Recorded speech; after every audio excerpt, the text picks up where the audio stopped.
Hello, everyone. Welcome. I'm Charlotte Gibson, president of Charlottesville Now. Thank you all for being here tonight. Really looking forward to hearing from these incredible lawmakers and learn what they're up to and what's coming next in the legislative session. I'd just like to remind everybody to join Charlottesville Now and become a member. If you're not already, we'd appreciate that. And let you know that on Giving Tuesday, we kicked off our end of year fundraising effort. We'd like to raise $1,000 by the end of the year to put us in a good place for our work in 2022. So I'll put some information about that in the chat. And I'm gonna turn it over to our Vice President for Action and Programs, Kathy Falzer, to get us started on the program. So nice to see you all. I'm glad that you all could join us. It's my pleasure to announce and introduce our first speaker, Hala Ayala, who was born and raised in Virginia and represents the 51st District in the Virginia House of Delegates. She was the Democratic nominee in the 2021 Virginia Lieutenant Gubernatorial election, losing to Winsome Sears in November. Dang. As the daughter of a Salvadorian and North African immigrant father and an Irish and Lebanese mother, Hala reflects the growing diversity of Virginia and the strength that it brings the state. She formerly worked for the United States Department of Homeland Security as a cybersecurity specialist. She founded the Prince William County chapter of the National Organization for Women, serving as chapter president in 2014. She and Elizabeth Guzman became the first Hispanic women elected to the House in 2017. In 2020, Hala was the chief co-patron of the bill that made Virginia the 38th and final state needed to ratify the Equal Rights Amendment. She also focused on expanding Medicaid for 400,000 Virginians, raising teacher pay, and expanding background checks to keep guns out of dangerous hands. So Hala, I will turn it over to you. Thank you so much for being with us tonight. Thank you so much.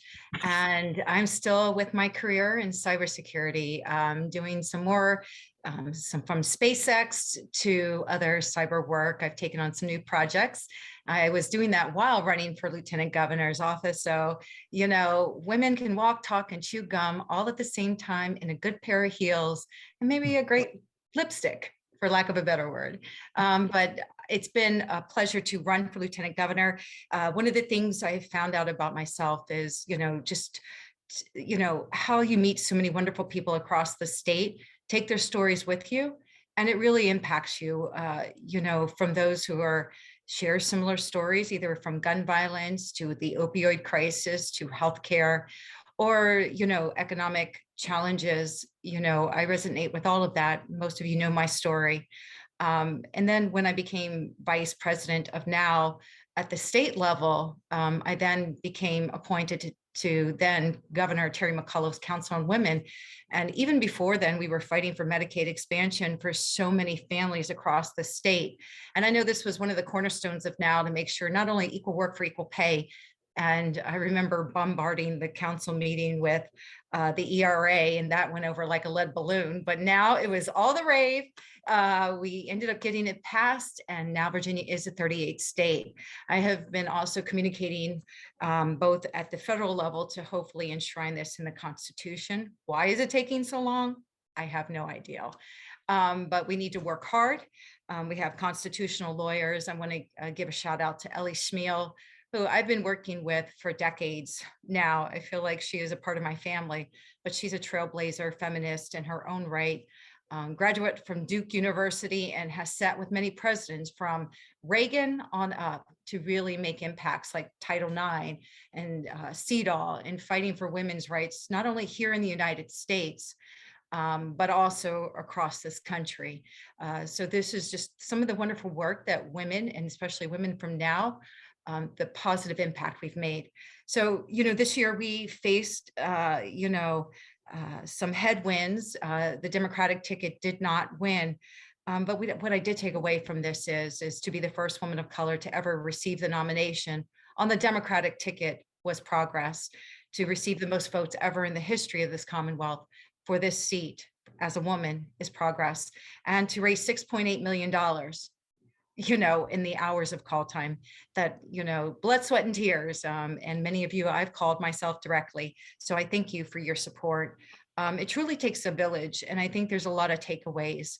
But I encourage people to examine the future versus the past. We do have to know what happened in order to move forward. But, I think we are in a soul search here in the Democratic Party for what our messaging is. What is what can we do better in order to take back not only the state legislature, but retain the state Senate and also retain the, Congress, and, to make sure that the slim majority in the United States Senate doesn't overturn. There's really a lot of work, but a lot of you and our partners and our stakeholders have really offered such amazing support. You're driving out the vote, you're writing your postcards, you're making phone calls. I remember Pat Roos, give me a list, I'll make any calls. I'll make a call to the Pope, just give me a list. But this is the tenacity in which, the hands that have helped me become who I am, meaning National Organization for Women really helped me articulate the strife for women, especially women of color, when we're talking about the, VAWA, when we're talking about all of these policies that, Hala couldn't understand why she wasn't getting equal work for equal pay, but working myself to the bone in order to put food on my table and keep a roof over my head. These inequities still exist. We have to work harder and making sure that even though we have the Lilly Ledbetter Act, it is an act. It is not enacted law. So, we have to continue to make sure we make progress. So as I look to the future, I don't know what my future is going to look like, but you can be sure, for those who know me, I don't stay still. If you give me time to think of some stuff, I'll get into some good trouble, but it'll all be for the positive advancement of not only women and families, but Virginia. So thank you for having me tonight. Thank you very much, Hala. We really appreciate that. I can ask a question while we're waiting Sure. for Virginia. Hala, could you talk about the racism, sexism that you might have experienced or that you witnessed during the recent campaign? And that could have been from the Republicans or the Democrats. I would say this is something, and I'm just going to be candid, as a woman of color, I faced all my life. One of the things we have been taught as women, that there's never enough room at the table, that there's only room for one of us. That is oppressive thinking, right? We have been traditioned and conditioned to think, and I remember having many talks with a lot of you, your wise and safe, wisdom that now has talked to us. And one of the things is, I don't come in with that mentality. There's only one seat at the table. I come in with the mentality is that if I'm looking down at you, I'm lifting you up. And the way we are powerful, the way strength is in numbers. But when we're talking about candidates of color, we face a lot, and it's sometimes to our, some of our own doing, right? It's going to take a lot of women, especially women of color, to rise to the occasion, get seats and some of the leadership positions. I can tell you, even some of my team were bear witness to some of the colorisms that I faced being an African and Latino woman. It's never enough. The glass is always half full. That is not a haphazard for me. I embrace all my cultural diversity because this is the diversity this country was built on. And I share that because there is a little girl out there who faces the same obstacles as a multiracial woman. And you have to be comfortable in your skin. And it's taken to me to be almost 50 years old to be able to articulate that and say, hell yes, I'm very comfortable in who I am. But I'm more interested in investing in advancing women's rights, as I have been since I've been with you guys since 2008, meaning National Organization for Women. But we still have plights and obstacles to overcome. But the only way we're going to overcome them is one, that we use the 51, like feminists are the majority. And we are 51% of the demographic, if not more, in the United States of America. It's time that we, after 400 years in this Commonwealth, I understand supporting, our fellow men who are running for office. I celebrate that. but let's get behind a woman. And let's not put a criteria that is 4 pages long. She must be all of these things in order to be qualified and validated. When I saw Hillary Clinton's video the other day, you may not like her policies, you may not like everything that she stands for, but it was all of these isms in which we talk about for women who are running for office that literally took her down. You're just never enough. And when we decide to remove those barriers from not only the women that are running, but use it to empower them and lift them up, it does take a village. And my success was not, in my race for lieutenant governor, was not because I didn't face these obstacles, but I had a lot of women, a lot of friends and men who said, yes, you can. So I did. And here we are. We're going to always have these conversations about the things and obstacles we face. But I think it's how we face them and what we do to grow and strengthen ourselves in order to move on to the next phase, which could be higher office, which could be serving in various capacities. And she was wondering which gun laws will be in danger this session, Hala. Honey, every gun law, let me tell you, and I don't mean to be so, cavalier about it. That was one of the things when I lost my father to gun violence. I was so young. I didn't really know and could not comprehend my mother's sadness, watching her suffer from PTSD and the trauma. This is prevalent in communities of color, and economic communities that are at a disadvantage. And, this touched my life. The second day of my session of orientation, when I was elected in 2017, my cousin took his life with a gun. And so that has stricken our family in several occasions throughout my lifetime, including my direct immediate family.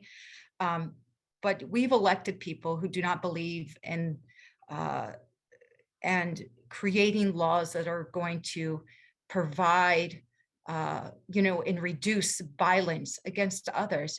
People yell and scream, you're trying to take away my gun. We're not trying to take away the responsible gun owner's gun. We're trying to make sure that guns don't end up in the hands of those that should not have them, that are going to create devastating impacts to families and communities, and making sure, and this is what we did in the General Assembly to reduce, trying to reduce ghost guns and the illegal sale of guns and all of these things. Now we've passed a suite of guns. I carried one with Delegate Jeff Bourne, which was to report a lost or stolen firearm within a certain time period, 30 days.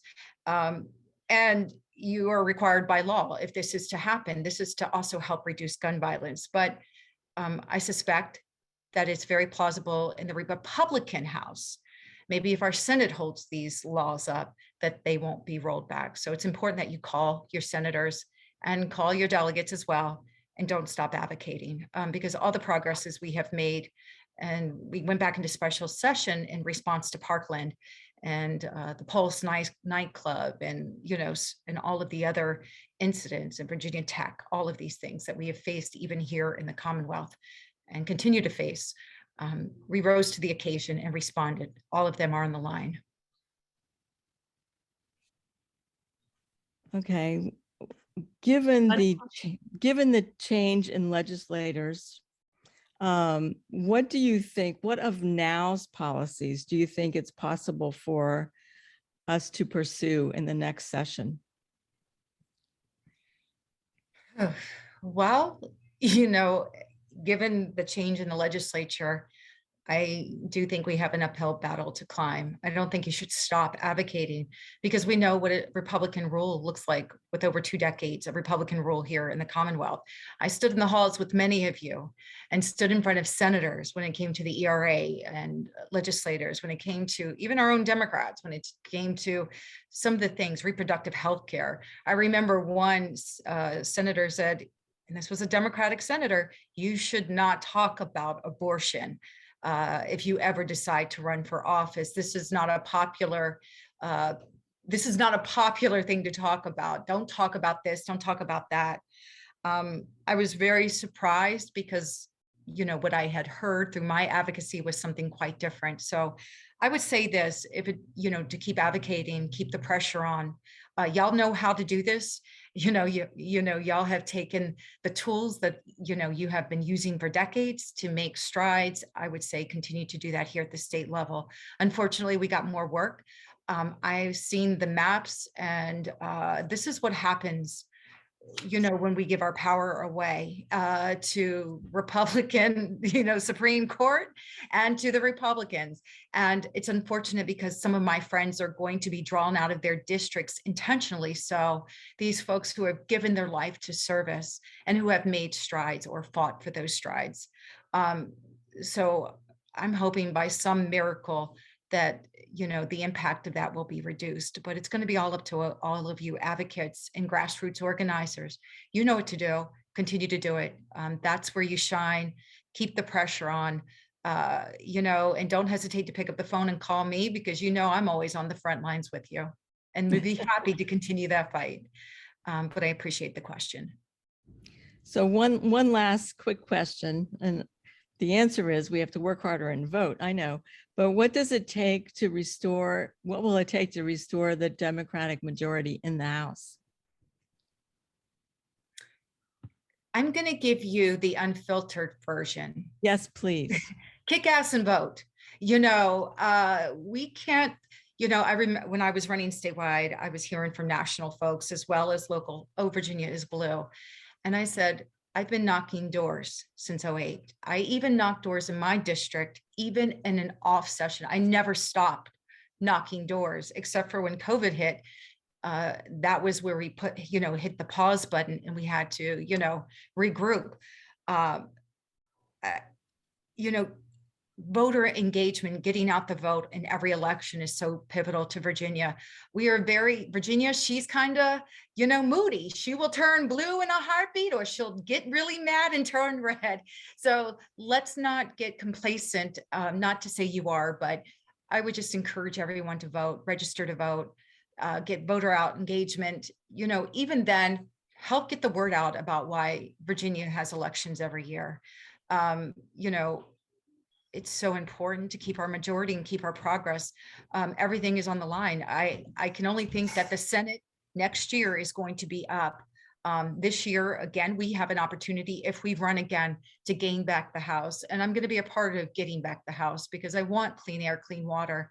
I want to make sure our labor rights and human rights and civil rights are protected, and making sure we reduce gun violence, and fighting for women's advancements on all fronts. And me and my colleagues may have different, or former colleagues will have different opinions on what that looks like. But at the end of the day, if we're making progress, it is far, that is the goal, and we have to keep our eyes on the prize. And so whatever you can do, phone calls, get out the vote, work with the legislators in your district to see how you can volunteer, please do. And I want to give a shout out to the grassroots organizers, because you all delivered Virginia in 2017. I know we can do it again in 2022. Thank you, Hala. I really appreciate you being here. I know you have to hop Thank you. off to do something else. You're ever busy. We're going to certainly miss you in the House this year, but I know you're not going Charlotte. far. I'm not going far. You're not going anywhere. I know you. No, we made strides. Yes, we're not going far. We will certainly feel free to call on you, because you are a kick-ass, badass woman, and I so appreciate you. The devil never sleeps, and neither do I. Let's keep it moving. Let's get Virginia blue, and let's get our seats back. I love you all. Thank you. And to my colleagues on the call, it is so good to see your face. Keep fighting the good fight. Let me know how I can help. Be well, be blessed. Happy holidays, everyone. Thank you. Same to you, Hala. Love to you. Bye-bye. All right, Kathy. Let me remind people to put your questions in the chat for all the candidates. And Kathy, take it away for our next speaker. Okay, Sally let me know that she has to hop off a little bit earlier than we expected, Charlotte. So I'm going to try and make this quick. Sally Hudson is an economist and state legislator in Virginia, elected in 2019. She is the first woman to represent the 57th district in the Virginia House of Delegates. She grew up in Nebraska and studied economics and math at Stanford University and received her PhD in economics from MIT. She joined the faculty at the Batten School of Leadership and Public Policy of UVA as an assistant professor of public policy, education, and economics. In her first term in the Virginia legislature, she delivered legislation to address some of the most pressing challenges we face, from unemployment and evictions to essential healthcare coverage. As a labor economist, Sally has invested her career in securing the resources and opportunities that every family needs to thrive. Sally, I'm sorry to give you have a short time, but take it away. Not at all. Thank you so much for having me, and great to see all of you tonight. My name is Sally Hudson. I serve Charlottesville and Albemarle County in the House of Delegates. I teach at UVA, which means I am up to my eyeballs in final exams and final papers right now. And my head is always first and foremost with our students and in our schools. And that has got to be, from my perspective, our top priority as we head into the coming General Assembly session, because we're about to inaugurate a candidate who wants to style himself as the education governor. And I think that we know that, like Hala said, that means we're going to have to walk and chew gum. We're going to have to play offense and defense. We're definitely going to have to battle back some of the culture wars that we've seen, some of the efforts to unwind our progress on inclusive education and the school to prison pipeline.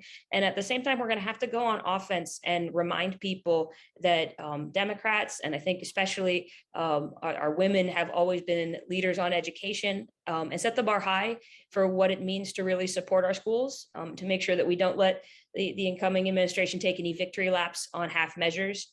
And make sure they know what they're missing when it comes to having really energetic education advocates, so that we can win back those seats and make sure we're doing everything we can to support our schools. That's always been a top priority for us, but especially now when our schools have really been holding up the sky for the last couple of years. So that's where a lot of my effort is going to be in the coming session. But of course, we have to make progress on a host of fronts.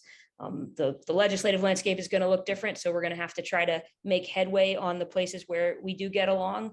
I think that there's some good scope to make some progress on issues like substance abuse that we know affect every corner of the Commonwealth, on mental health care, on energy reform. There's definitely room to work on a lot of different fronts, and we'll just have to be practical about it, and make sure that we can team up where we can to make good progress. So those are some of the things that are on the top of my mind these days, and really appreciate all of you getting together tonight to talk about it. Thank you so much, Sally. Charlotte, have you had a chance to look at some of the questions? Well, one quick question. Do you think there's a chance, of course there's a chance, of restored abortion restrictions or even new abortion restrictions in this upcoming session? I mean, we went from not so good a standing in terms of reproductive rights in Virginia to that last few years really come a long way. What's your projection for what's going to happen in this session? I think that the Republicans are going to be two minds about it. I think that there are some of them who want to put the culture wars on the shelf, and there are others who are just champing at the bit to file a Texas-style abortion ban. And we'll be seeing whether or not that they can keep themselves under the same strategic plan. I will say, there has never been a more important time for us to protect our rights at the state legislative level. This month, we've seen arguments against what could spell the end of Roe for the first time in the lifetime of people like me, but I know not a lot of you. A lot of people who know what the world was like before Roe. I don't think that's something we should take for granted. If I could snap my fingers, we would hop back into a special session in the last few weeks and do the last bit that we can to codify Roe at the state level, because there are states that have that. There are 15 states that have a state level protection, so that should the Supreme Court ever fall, they're protecting their residents. I think we have an obligation to do that, especially here in Virginia, where we have really become a safe haven for the region. It's not just Virginians who are counting on us. It's all the people who will come across our borders to get care if they need it. So, I think that those are the kind of conversations we should be having about how we show people what Democrats fight for. In the last few weeks, I hope we take those opportunities seriously. But, if we find ourselves in January, I think that that's going to be one of the places where we have to be most proactive. Right. So I've had that thought, Sally, Delegate Hudson, that, I wish that they would just call a special session and do a bunch of good stuff before the time is up. Do you think there's a chance that there will be another session called before January 12th? I'm not a betting woman, but I'm also not giving up on it between now and December or January 15th. I think we've got 5 weeks left, and energetic people who are trying to make sure we use our time as well as we can. I won't pretend that that everyone's on the same page about that. But I think when time is precious, you run out the clock, you use every last second that you have. So that's my attitude about it. Right. That's why we like you, Sally. Run through the tape, right? Right. How can we push this concept forward? This is from Stare, and I'm not sure what the question is. I mean, I would call your representative and ask them what they're doing to protect your bodily autonomy before the changing of the guard. I mean, I think it's a pretty straightforward question. Oh, yeah. Good idea. I know Yeah. I've got constituents on this call, so y'all know where I stand. Call to action, everyone. Really. So what do you think of the proposed congressional district maps? Map drawing is hard, and especially at the congressional district level. I think that at least the part of the map that I know best, which is in our Charlottesville Albemarle community, I think is a grand improvement on the past, where we're much less cracked into lots of different splinters than before. The challenge with the congressional districts is that they're really big and they run into some very serious constraints. I know we've got some folks out here in the Blue Ridge, but also some folks joining us from Nova. If you think about coming from our corner of Virginia, the one district that's not going anywhere is the 9th, which is all the way in the southwest corner of Virginia. That district is sort of obvious how it has to go, and it has to get bigger because it's lost population. And that means the 9th has had to grow and take up more space than it used to. And that has implications for every other part of the map. After you get out of Southwest Virginia and you get into Central and South Side where we are, our traditional district then gets sort of squished, and there's only so far east it can go before it runs into the 4th, where we have a Voting Rights Act district that has to stay put. And so the 5th gets kind of squished. And then what is now the 6th is going straight up the Blue Ridge in the Shenandoah Valley, which makes as much sense as anything. And so what you leave with is if the Blue Ridge Mountains aren't going anywhere, and Tennessee and West Virginia aren't going anywhere, and the 4th, because of the Voting Rights Act, can't and shouldn't go anywhere, you start to squish the 5th and the 7th, and you wind up with the split that we've got. I obviously think the world of Congresswoman Spanberger, so it's real hard to see that district become a harder row. But I also know that Prince William has been waiting a long time for the kind of meaningful unified representation. So maps are tough. The trade-offs are tough. It's really hard to get everything that you want in the same map that is compact and competitive and respects communities of interest. I know the statistician in me understands there are serious trade-offs there. And so, all things considered, I think they're hands down the best maps Virginia's ever had. I don't think that's, by historic standards. And so I appreciate the step forward. And I think that we're going to get a lot more meaningful, accountable representation out of them, because as someone, I have the tremendous luxury of serving one of the few coherent House districts in Virginia. It's a compact place where everybody knows that they're neighbors and they belong to the same community. And that means they know how to get a hold of me. And, they sit on the same bleachers and they go to the same churches and they shop at the same grocery stores.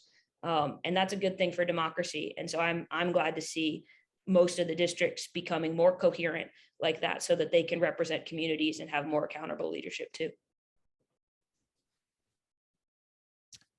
So Delegate Hudson, what are you most excited about to work on in the upcoming session? Or conversely, what are you most worried about working on and need the most help with in the coming session? That's a very good question.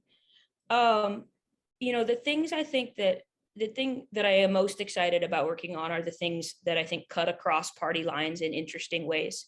And so where we've got space for interesting coalitions. So I can give you a couple examples. I was on a meeting earlier tonight with the Charlottesville City School Board where we were talking about school modernization and construction. That's something that splits on interesting lines all over the map, because we've got rural places and we've got urban places that have schools that are out of date and in need of an overhaul. And so we've got good scope to do good work together and build some good bonds across Virginia. I'm really excited to work on substance abuse in the coming session. That's actually where I'm going to hop off and go to, is a meeting with Justice Forward Virginia. I'm going to be carrying a bill to end the felony penalties for simple possession of narcotics, which basically means you won't be able to put people behind bars for a long time because they have an addiction. Because that's not something that actually helps people who are struggling with substance abuse. That's something that, again, builds bridges across Virginia, because you've got urban parts of the state that have a drug problem. We've got a fentanyl problem in Charlottesville right now, and Shenandoah Valley has, a serious fentanyl problem. And so those are things I'm excited about. Anything that brings people together across coalitions. I'm also always excited to be working on protecting our planet and protecting the environment and clean energy. That work is going to get a lot harder with the Youngkin administration. As I know, all of you know, I don't know if you saw the news that Governor Youngkin would like to roll back our progress on the regional greenhouse gas initiative. But it is also a thing that cuts across interesting lines. I think we know that there are pockets of the Democratic Party that aren't as good on clean energy as others. And I think that there might be some real appetite from Republicans this session to think about energy reform in a way that brings more providers to the table, loosens up some of the competition, and makes it easier for more local power producers to get in the game. So those are things: school construction, substance abuse, utility reform, where I'm excited to get to work, because I think that we could maybe break through some of the partisan gridlock. Great. Thank you very much for your time, Sally. I know you have to leave, so we really appreciate your sharing with that, and we really appreciate those of us who are your constituents really appreciate being your constituents. So, and you make it sound a little hopeful, so that's good. Yeah, well, I mean, I think that there are people all over Virginia who need help, and there are sincere public servants, and we just have to stay mindful of our opportunities to build connections with each other, because there are people in Southwest who have kids that need schools too. And I think as long as we, continue to remember that, we can build some interesting coalitions. Real quick, I see Stair's question in the chat about Reggie. I do think there is serious questions about whether it's in doubt, whether he can actually do that with executive authority. But I think it's a sign of the kind of work that we're going to see. I think we're going to be playing defense on the Virginia Clean Economy Act, for example, and a lot of other things. So definitely look alive for opportunities to protect our progress on climate change. And thank you all for having me tonight. Thank you, you, Sally. Really appreciate you being here. Welcome, Senator McClellan, and turn it back over to Kathy to introduce her. Right. For those of you who don't know, Jennifer McClellan was elected the Virginia State Senator from the 9th District in 2017. She previously represented the 71st District in the Virginia House of Delegates from 2006 to 2017. This year, she ran in the gubernatorial primary, losing to Terry McAuliffe in June. Jennifer attended the University of Richmond and the University of Virginia Law School. She's the vice chair of the Democratic Party of Virginia, a member of the Democratic National Committee, and vice chair of the Virginia Legislative Black Caucus. In 2021, she was the chief patron of legislation in Virginia that will provide worker protections for domestic workers, enact one of the strongest state voting rights acts in the country, stabilize the child care industry, promote youth civic engagement, and expand reproductive access on the state health exchange.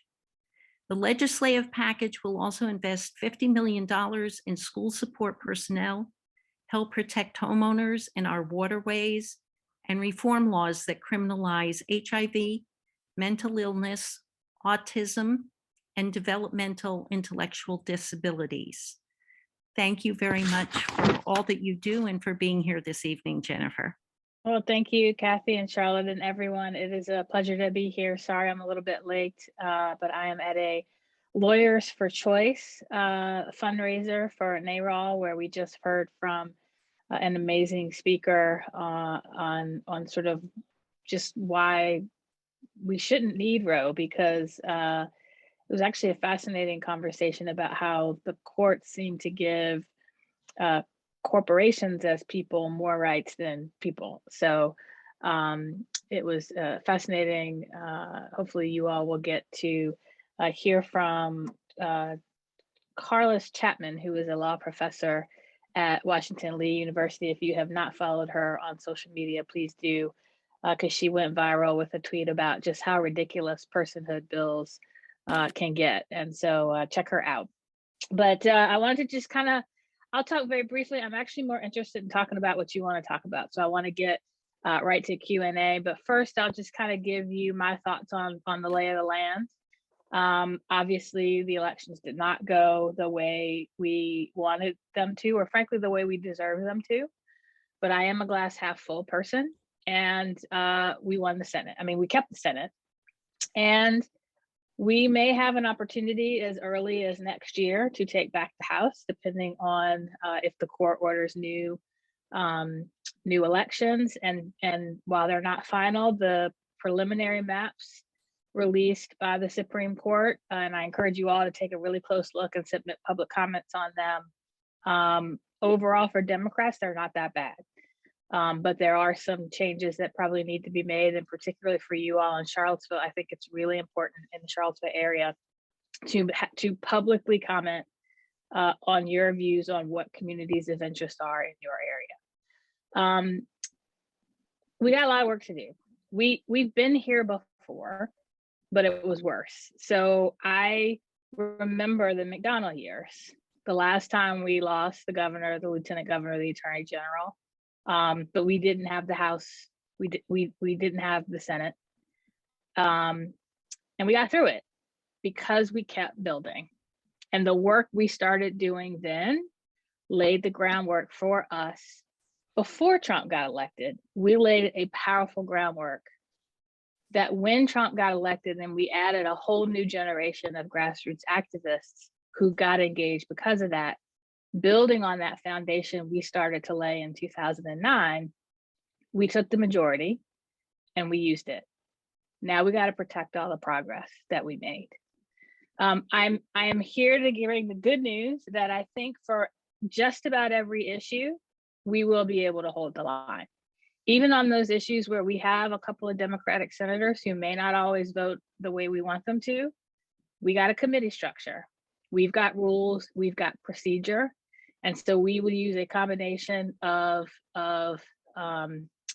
majority votes and procedure to make sure that we hold the line on all of the progress that we have made. But we need you all to be a part of that. So some of the issues I know they're going to come after us on, they're already starting to unwind our progress on addressing climate change with Youngkin's announcement that he is going to try to withdraw Virginia from Reggie by executive order. We're looking into whether he actually can do that. It's complicated, but we're going to fight him on it. He's probably coming after the Clean Economy Act. He's probably coming after some of our work on justice reform, particularly anything having to do with discretionary parole and prisoner reentry. He stopped talking about voter integrity, I guess, because he won. But we already know that Amanda Chase has said she will put in bills to roll back some of the progress we made on voting rights and expanding access to voting. Republicans are saying they didn't run on abortion, but we know some of their members have already planned to put in personhood bills or abortion bans. So we got to fight all that. And Youngkin was able to become the education governor. How did that happen? That's a whole nother conversation. But for him, that means vouchers and choice in charter schools.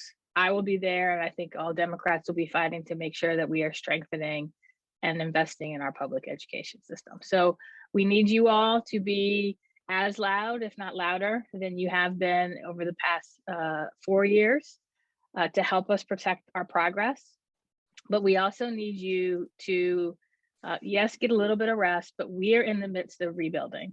All local Democratic committees have their reorganizations going on right now. We need to make sure that we are getting people into positions with the local committees, with the district committees, and then to run for officers in March, so that if we're not satisfied with the way the party is, we are the party. So let's get engaged and get people in who will take us in the direction that we need to go. So that's sort of my thoughts today. But like I said, I'm more interested in talking about what's on your mind. So happy to take any questions you all have on just about anything. Well, I invite everybody to put your questions in the chat. And I want to ask a question, Senator McClellan. You touched on education, and that reminded me of the policies put in place for transgender rights in schools. The school boards have been directed to install those policies this year. Some school boards didn't, as you know. There have been some fights against it. Some have and are going forward. Do you think that this initiative will be threatened now? I do, because we don't have an attorney general who will fight for the policy. That's the bad news.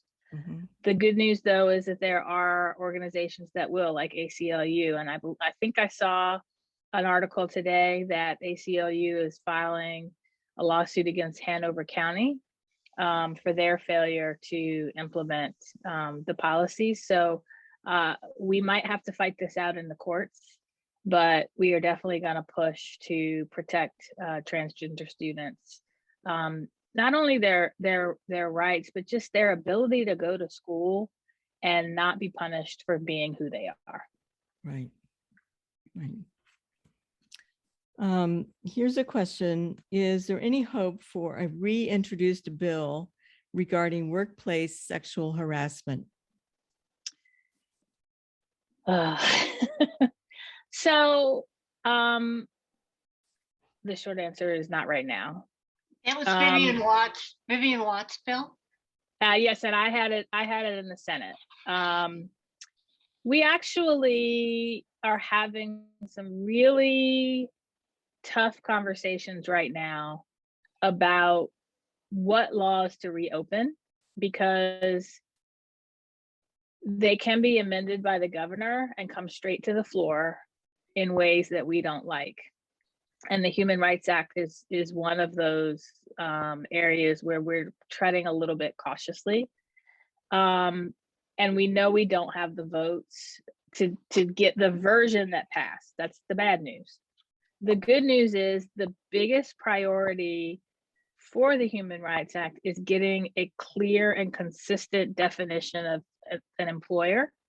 And the definition of an employer is based on size, but it's different depending on what type of discrimination is at issue. If it's pregnancy, it's 5 or more. If it's other types of discrimination, but you haven't been fired, it's 15 or more. So we are looking to streamline and have a clear, concise definition of 5 or more employees is where the Human Rights Act applies, and to put a clear 2-year statute of limitations, which is right now there's no statute of limitations, but by regulation it's only 180 days.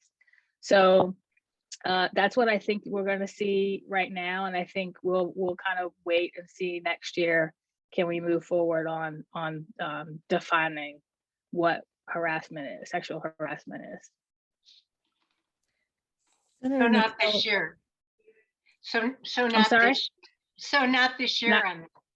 I'm not aware of anybody putting it in this year, no. And that was a coalition decision. Let me also back up. It's not just the legislators sitting around making the decisions ourselves.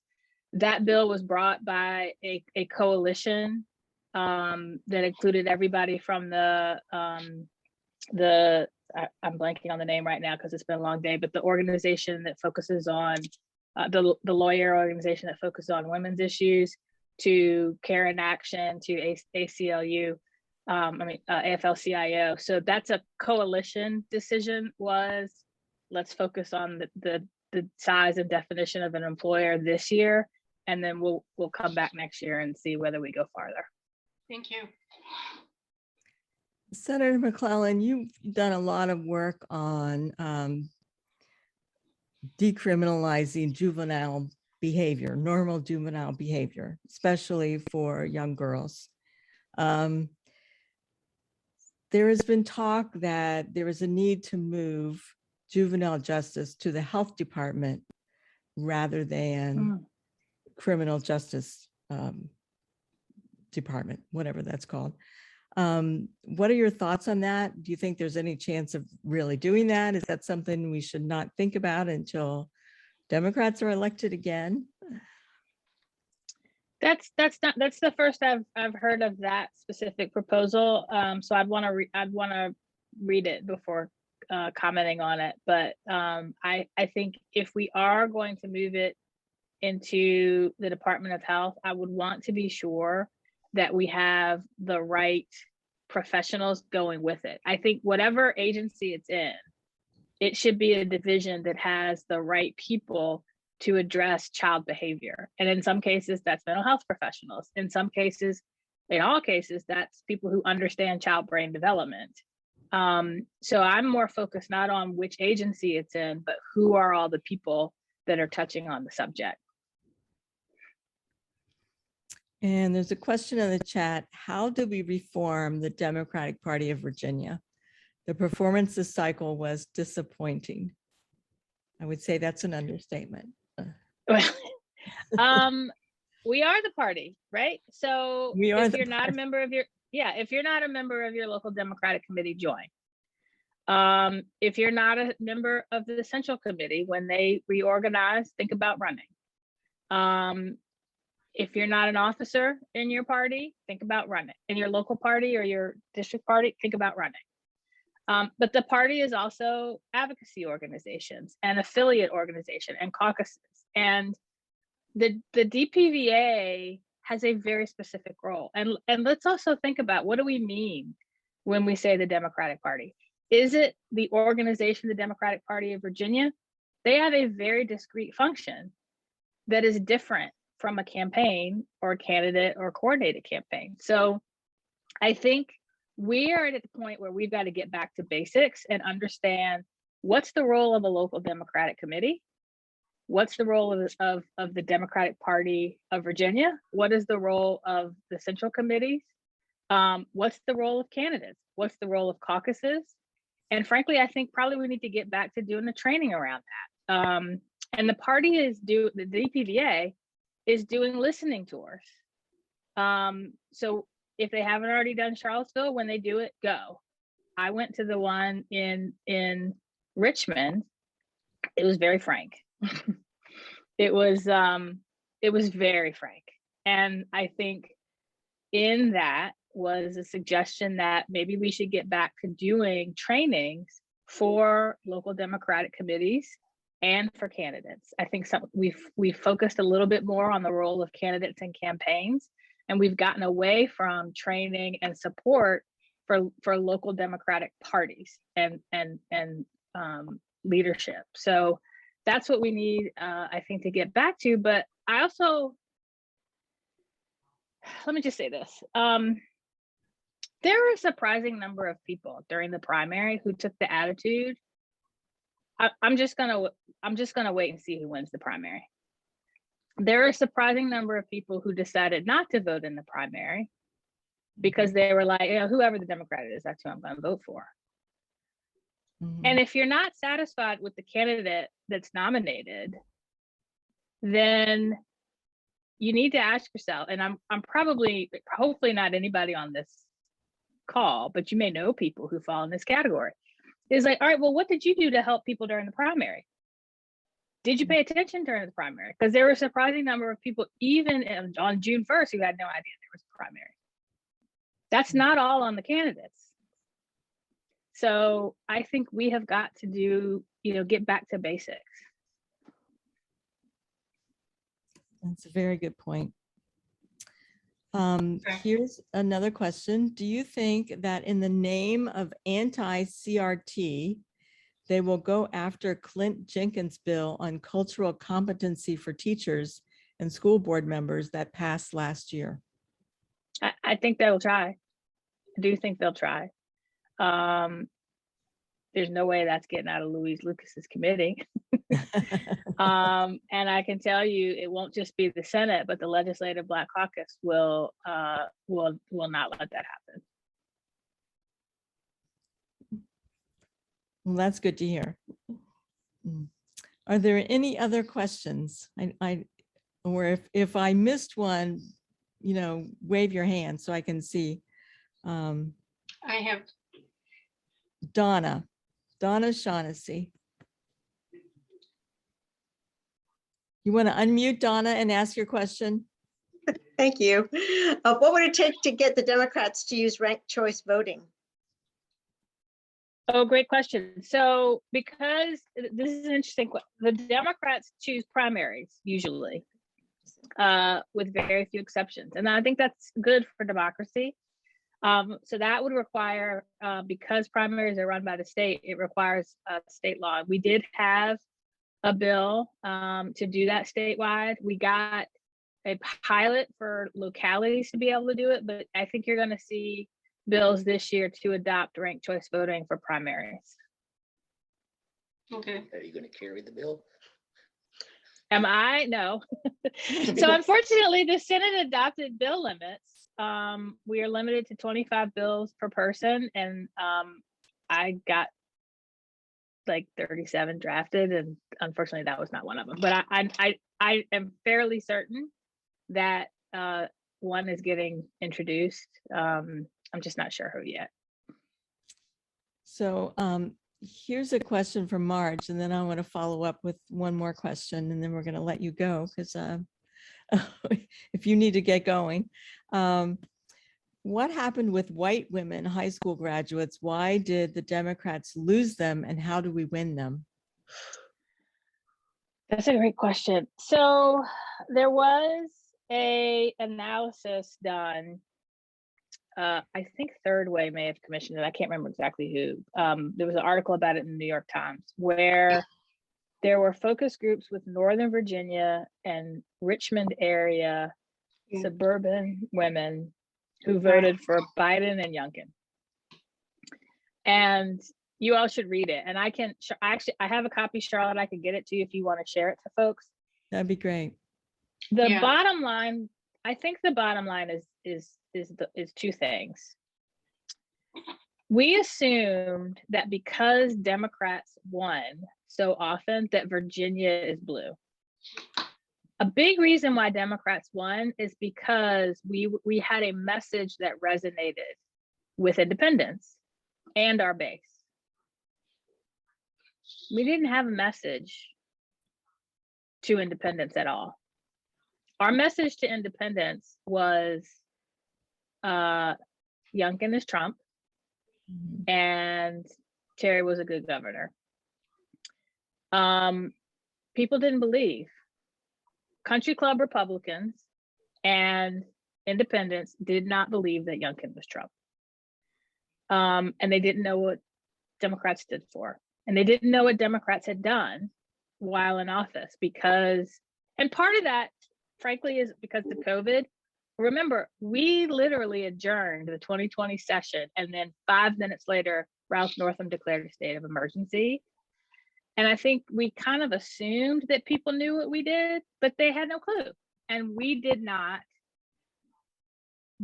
for the most part, talk about Democrats delivered and what we delivered. So we allowed Republicans to frame what Democrats do or don't do, and to talk about what they were going to do to help improve people's lives. And frankly, to tap into parent anxiety that was amorphous. It wasn't per se about critical race theory. I think it was more about parents in general were exhausted and frustrated and tired and anxious, and no one was talking to them about that until that debate and Terry's statement in the debate gave Glenn Youngkin a window to reshape. He wasn't talking about anything before that. And he kind of was floundering and didn't find his footing, but that gave him a window to say, okay, here's something I can talk about. I can talk about parents. So I think that is a big reason why we lost independence.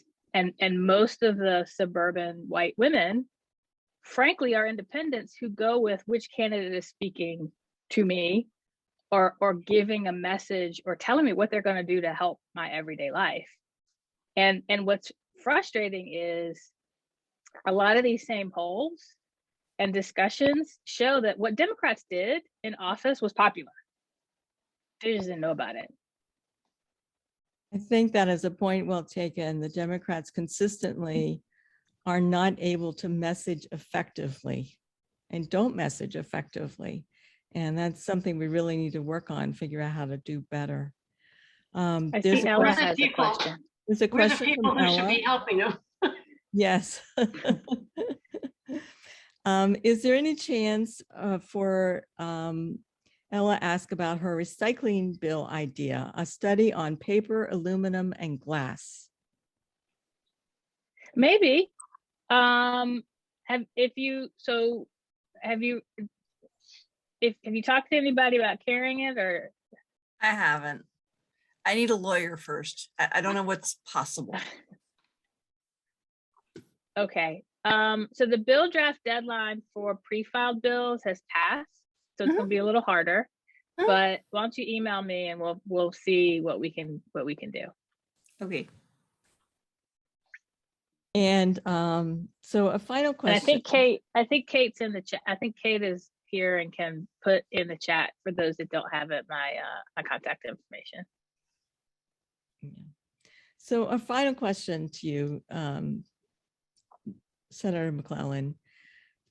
What are you excited about working on in this session that we can support and help you with? Or conversely, what are you worried about that you need some help with? I am excited about, well, so there's something I put in every year and it gets killed every year, but I'm hoping this year will be different. And that is putting in a bill to implement the Board of Education's recommended standards of quality. Now, what does that mean? Every year, the Board of Education says, here is the bare minimum the state needs to provide for our kids, no matter where they are, to get a high quality education. It's everything from staffing ratios to an equity fund that helps school divisions that are lower, that that don't have as many resources but have high concentrations of poverty to meet their kids' needs, to teacher mentorship programs, to all of that. It's about $500 million, and we never implement it because of the money. I'm putting that in again, and I have a little bit more hope because in it is everybody recognizes now we're not meeting the needs of our kids. If we pass this bill, it gets us part of the way there. At the same time, we got school buildings that are falling down and have mold and just you go in some of these buildings and you're like, how can anybody learn here? But the state hasn't been funding or helping fund school construction and renovation. So I got some bills around that. And then some bills around the state helping to fund some of the support personnel like nurses and social workers and counselors. And I'm excited about that because I'm like, all right, if we just had a governor's race that's all about education and how we need to get back to focusing on education, then let's truly meet our K-12 needs. And everybody's talking about, hey, we have this budget surplus, but do we really have a surplus if we're not fully funding our K-12 system? So I'm excited about that because, you know, I'm a parent who has 2 kids in Richmond Public Schools. I saw before COVID that we weren't fully meeting our kids' needs everywhere. And now COVID has made that worse. And based on this past election and the rhetoric around it, I'm like, all right, well, people seem to be paying attention now. Maybe this is the year I can make something happen. What am I worried about? Just protecting all the progress we've made. And I think both of those where you can help is speaking up. You know, we're going to keep some version of virtual participation in hearings. So follow bills that you're interested in, testify, email, call your legislators. But I'm also excited because when you fall down, there's nowhere to go but up, right? So we're not at the lowest point we've ever been, Right. but we're at a point now where we can go up and we can dust ourselves off and learn the lessons of the last election and just rebuild for tomorrow. And I'm excited about that. Thank you. I'm so delighted to have you, Senator McClellan. You know, we've talked many times and I'm a huge fan. People do not know how much work Senator McClellan has done in the background. And I remember when you came to the NOW conference a couple years ago in person to talk about the ERA. So I'm very appreciative of your work, both in the State House and outside the State House. Thank you very much for being here tonight. Really appreciate it.